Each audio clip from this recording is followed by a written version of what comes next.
If you have some issues with the hotspot not working properly on your POCO M8 Pro, if you have issues on other devices and they cannot use your hotspot properly, then in that case we're gonna open Settings, then open the portable hotspot, and then in here we should be able to first check if the support for 6th generation standard is enabled.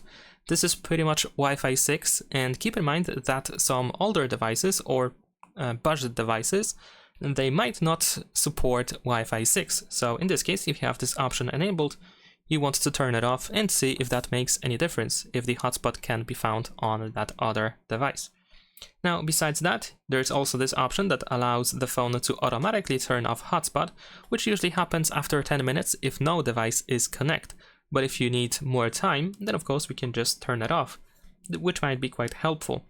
Besides that, if you enable the portable hotspot, then over here we can get this QR code. We can generate this QR code, so if your other device can scan Wi-Fi QR codes, then you can scan this QR code in order to quickly connect to the hotspot without having to look for it on the list of available Wi-Fi networks and without having to enter the password to the hotspot. Besides these options, you can also go to set up portable hotspot, and for example you can check if the hide its SSID option is enabled. So if it is, then of course you want to turn it off, at least for now, until you connect to the hotspot. There's also the device identification, which I believe shouldn't really matter that much, but in case you have issues still after doing all these changes, then you might want to switch to default, at least temporarily.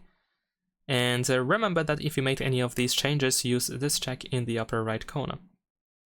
And also, if needed, here you can check out the password, in case you are not sure what the password is. So, that's all you can do in order to try to fix the hotspot. Subscribe to my channel.